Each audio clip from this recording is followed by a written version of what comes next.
بسم اللہ الرحمن الرحیم الحمد للہ الذی جعلنا من المتمسکین بولایت علی ابن ابی طالب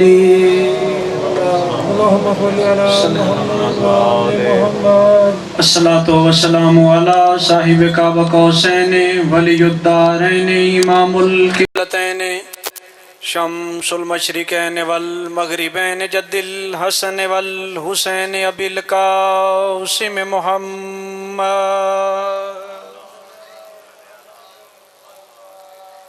واہل بیتہ طیبین الطاہرین المعصومین الذین اذھب اللہ عنہم الرجس وطہرہم تطہیرا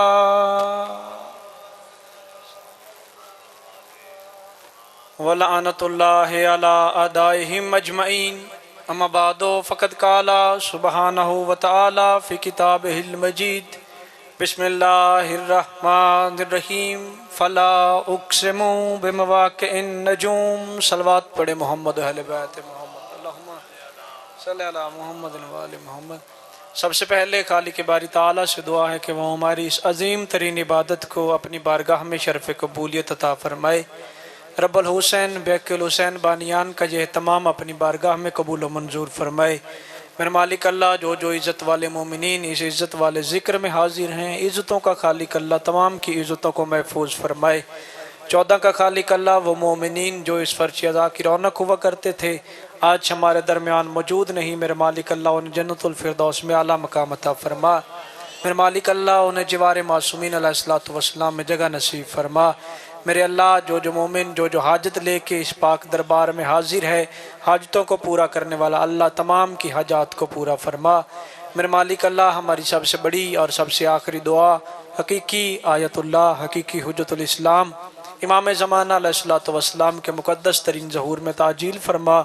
اپنی اپنی دعاؤں کو قبولیت کی آخری منزل تک پہنچائے۔ مل کے سارے صاحبان بآواز بلند صلوات پڑھے۔ اللہم صلی علی محمد وآل محمد۔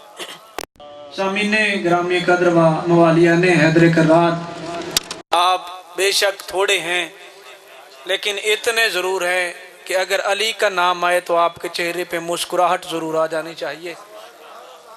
اکثر پڑھنے والے کہتے ہیں کہ اب نکھرا ہوا مجمع رہ گیا ہے، چلے ہمارے حصے میں یہ ڈیوٹی آئی ہے، مل کے ادا کرتے ہیں، کوشش آپ بھی کیجئے گا، کوشش میں بھی کرتا ہوں۔ میں نے آپ کے سامنے اللہ کے پاک قرآن سے ایک آیت کو تلاوت کیا جس میں خدا فرما رہا ہے فَلَا أُقْسِمُ بِمَوَاقِعِ النُّجُومِ کہ مجھے ضرورت نہیں ہے قسم کھانے کی، کیونکہ قسم وہ کھاتا ہے جسے اپنی بات کا یقین دلوانا ہو۔ وہ خدا جو یقین کا بھی خالق ہے وہ کہہ رہا ہے کہ مجھے قسم کھانے کی ضرورت نہیں ہے، لیکن پھر بھی قسم کھا رہا ہوں اس جگہ کی جہاں کئی ستارے سجدے میں گرتے ہیں۔ مولا آپ کو سلامت رکھے۔ جو بات سمجھ گئے مولا ان ہاتھوں کو کسی کمینے کا محتاج نہ کرے۔ خدا کہہ رہا ہے مجھے قسم ہے اس جگہ کی جس جگہ پہ ستارے سجدے کے لیے گرتے ہیں۔ لاؤ مسلمانوں اپنی تاریخ اٹھا کے دیکھو اور وہ دروازہ ڈھونڈو جس دروازے پہ سجدہ کرنے کے لیے ستارے آئے ہوں، کیونکہ اللہ نے نجم ایک ستارہ نہیں، نجوم کئی ستارے گرتے ہیں، کئی ستارے ہیں جو اس دروازے پہ آ کے سجدہ کرتے ہیں۔ چلیں ایک ستارہ میں آپ کو دکھا دیتا ہوں کہ وہ کون سا ہے۔ جناب سلمان محمدی ایک دن جناب سیدہ کے دروازے پہ سجدہ کر رہے تھے، صحابیوں نے قریب آ کے پوچھا اور انہوں نے کہا سلمان بوڑھا ہونے کی وجہ سے تیری عقل زائل ہو گئی ہے، یہ لکڑی پہ سجدہ کر رہا ہے۔ سلمان نے کہا تمہاری اور میری معرفت میں فرق ہے، جس سے تم لکڑی سمجھتے ہو میں اسے لکڑی نہیں سمجھتا۔ انہوں نے کہا جاب سلامت رہے۔ انہوں نے کہا سلمان پھر تو اسے کیا سمجھتا ہے؟ سلمان محمدی مسکرا کہتے ہیں یہ لکڑی نہیں، یہ سدرۃ المنتہا ہے۔ آپ سلامت رہے، یہ لکڑی نہیں یہ سدرۃ المنتہا ہے۔